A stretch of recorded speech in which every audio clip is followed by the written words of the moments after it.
Assalamualaikum teman-teman, seperti biasa sebelum mulai Mimin mendoakan semoga teman-teman semua selalu dalam keadaan sehat walafiat.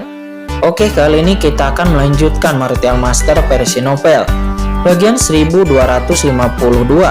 Bagi yang baru bergabung, selamat bergabung. Dan bagi yang belum subscribe dulu lah agar Mimin tambah semangat lagi nih bikin videonya. Oke, kalau sudah kita langsung masuk ke isi ceritanya.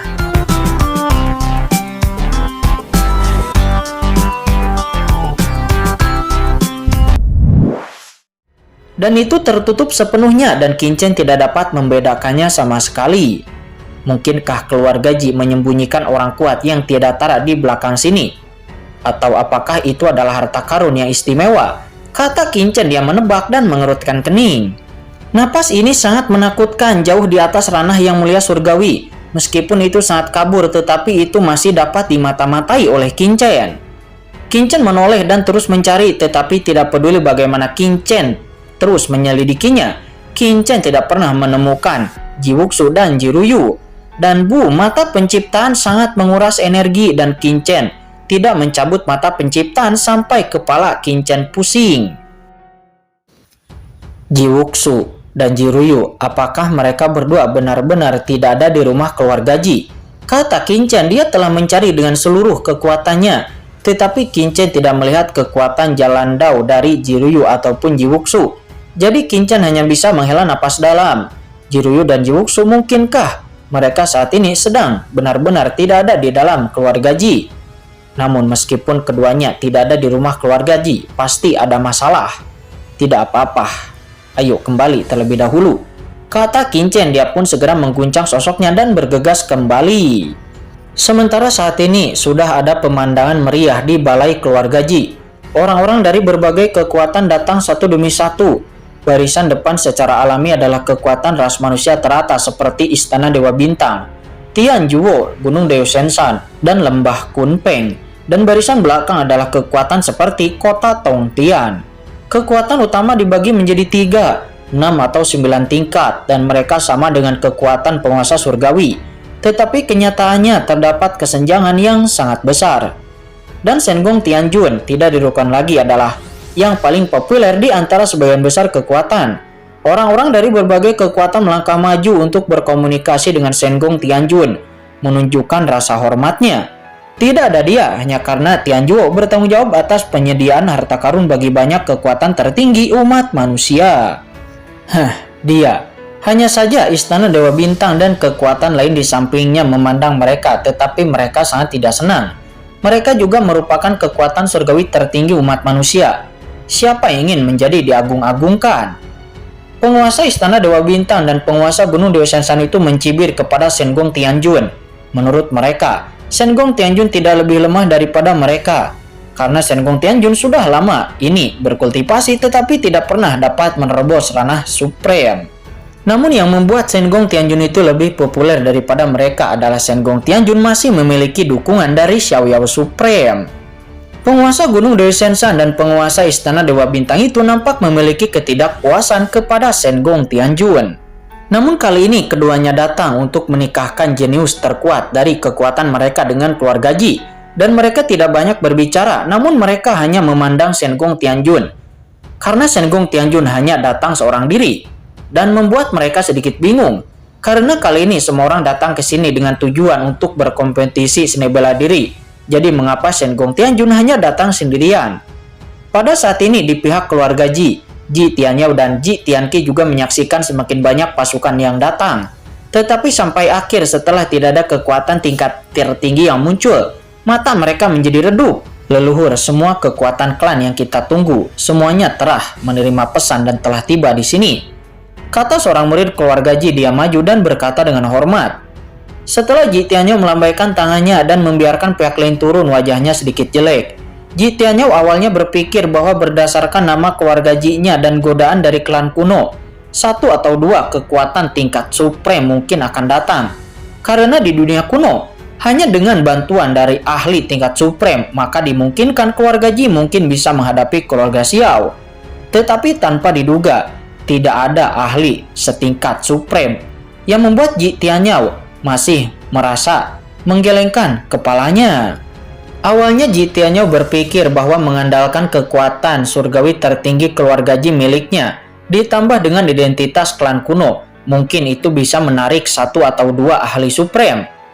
Karena jika dia bisa menikahkan dengan kekuatan tingkat supreme, maka dia tidak perlu khawatir lagi tentang penargetan keluarga Xiao sama sekali. Leluhur, sekarang sepertinya kita hanya bisa memilih pasangan dari kekuatan Tianjuo, Istana Dewa Bintang, Gunung Deushensan dan kekuatan lainnya, kata Ji Tianqi. Mendengar itu Ji Tianyao pun mengangguk. Memang benar begitu, tetapi Jiryu telah saya pilih untuk dipersembahkan kepada keluarga Xiao. Saya khawatir Tianjuo akan... Tetapi tidak apa-apa, tidak harus Tianjuo.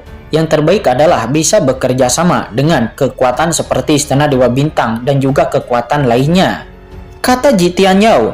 Dan Ji Tianqi pun mengangguk, karena hanya kekuatan yang menjadi satu-satunya tujuan mereka. Ketika keduanya berbicara, mereka berdua melihat ke lokasi Shenggong Tianjun, tetapi kemudian terkejut karena melihat Qin Chen tidak ada di dekat Shenggong Tianjun. Hei, kenapa Qin Chen tidak ada bersama Shenggong Tianjun? Kata Ji Tianyao. Dia tiba-tiba mengerutkan kening dan berkata. Mendengarnya Ji Tianqi tampak ragu. Yah, bawahan juga tidak melihatnya. Bawahan akan turun dan bertanya, kata Ji Tianqi. Dia langsung mengangkat tangannya dan segera memanggil seorang murid yang menjaga tempat kejadian untuk bertanya. Murid itu kemudian menjelaskan bahwa sebelumnya Qin Chen pergi dan mencoba pergi ke halaman belakang rumah keluarga Ji. Namun setelah dihentikan oleh dua murid, kedua murid itu tiba-tiba linglung dan tidak tahu Qin Chen pergi kemana. Mendengar bahwa Qin Chen itu hilang, wajah Ji Tianyao tiba-tiba menjadi jelek. Bagaimana mungkin orang itu bisa tiba-tiba menghilang? Mungkinkah dia masuk ke halaman belakang rumah keluarga Ji kita? Mustahil. Namun dia juga mengerutkan kening, karena dengan formasi klan keluarga Ji mereka, meskipun anak itu menerobos masuk, pasti anak itu akan ditemukan. Tidak, segera perintahkan anggota klan untuk bertanya dengan hati-hati, kata Ji Tianyao. Dia berkata dengan dingin.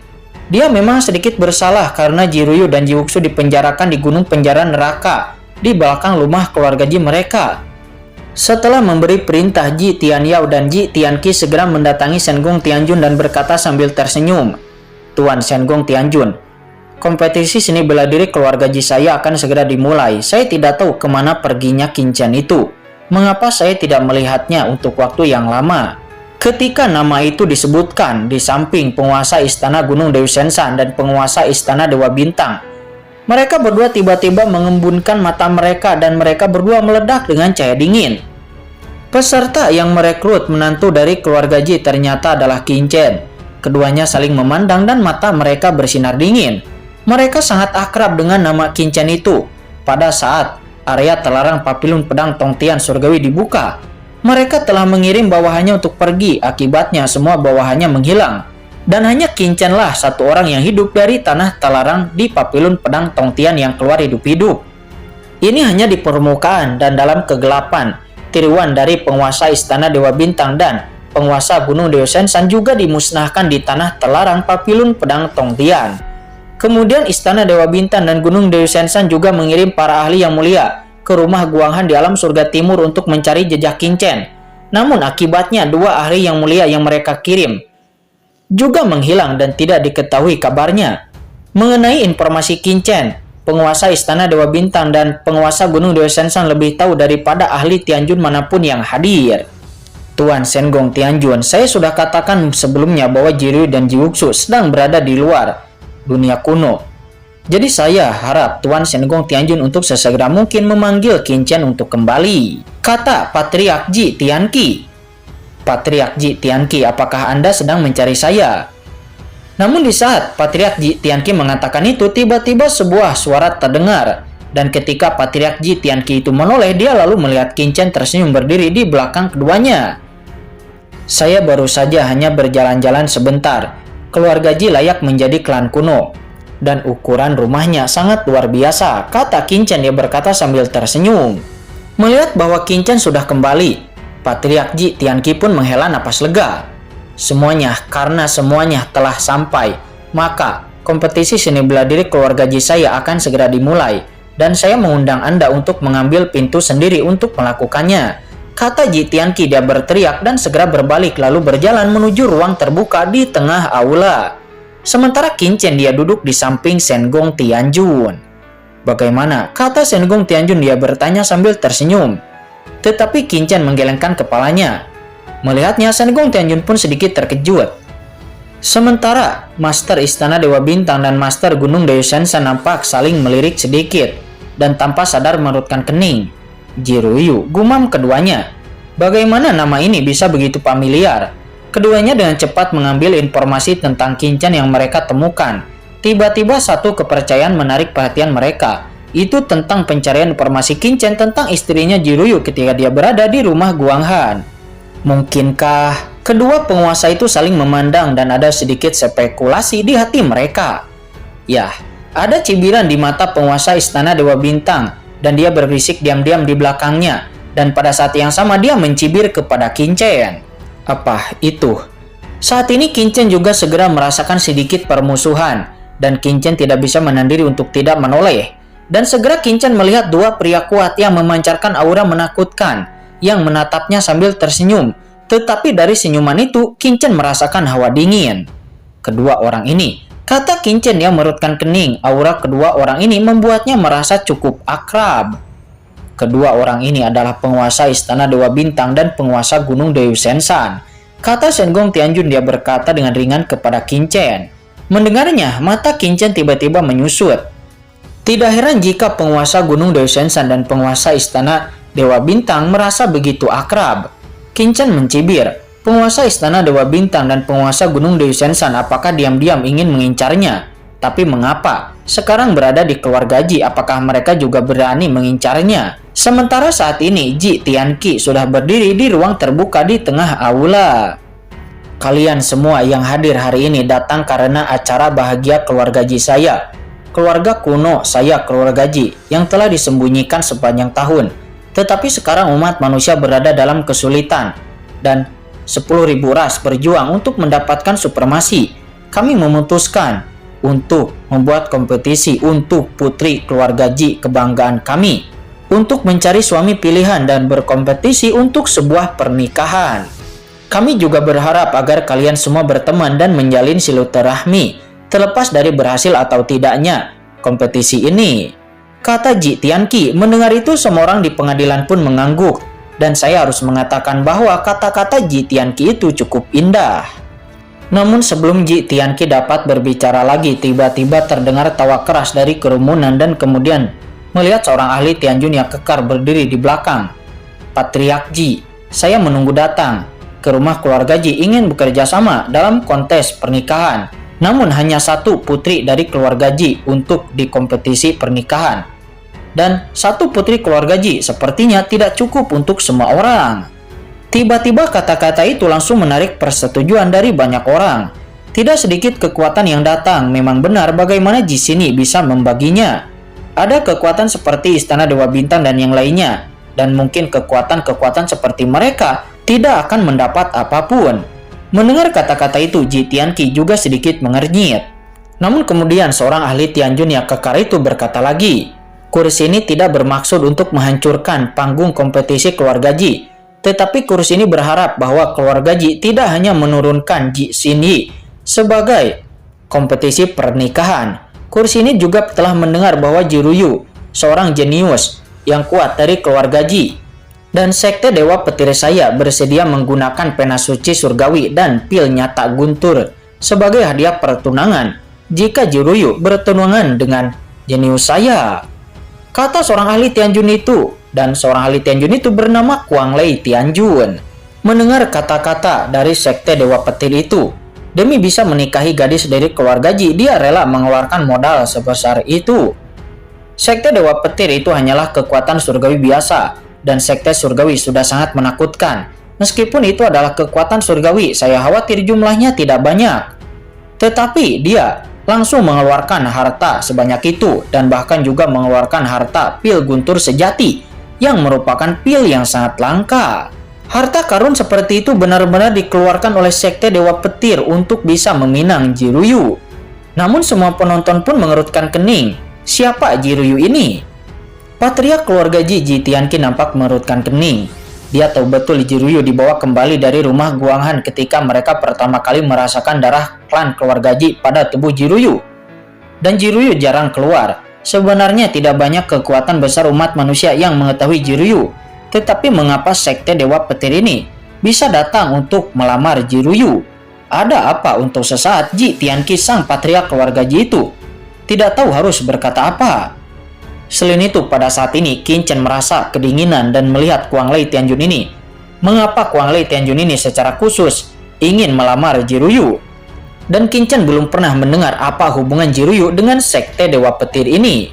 Sementara Qin Chen bingung, Shen Gong Tianjun pun berkata dengan ringan, sekte Dewa Petir ini memiliki hubungan yang baik dengan Istana Dewa Bintang. Saya mendengar bahwa Kuang Lei Tianjun telah mengalami banyak alam rahasia dengan penguasa Istana Dewa Bintang di masa lalu. Dan keduanya dianggap sebagai kekuatan manusia persekutuan. Istana Dewa Bintang, kata Qin Chen, matanya segera menjadi dingin. Dan dia lalu menatap master Istana Dewa Bintang itu. Penguasa Istana Dewa Bintang itu segera merasakan tatapan dingin dari Qin Chen.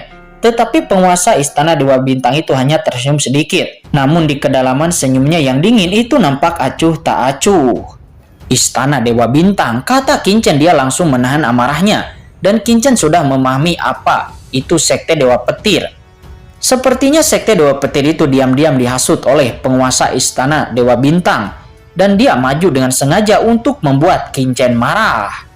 Istana Dewa Bintang ini sedang mencari kematian, kata Qin Chen, hatinya terasa dingin. Dan niat membunuh Qin Chen telah sepenuhnya tergerak. Qin Chen tidak datang untuk menyinggungnya, tetapi penguasa Istana Dewa Bintang ini sebenarnya datang sendiri untuk menyinggungnya. Sementara saat ini, Patriark Ji Tianqi dan leluhur Ji Tianyao juga nampak memiliki mata yang jelek. Mereka tidak pernah berpikir bahwa sekte Dewa Petir ini langsung menawarkan tawaran yang begitu besar.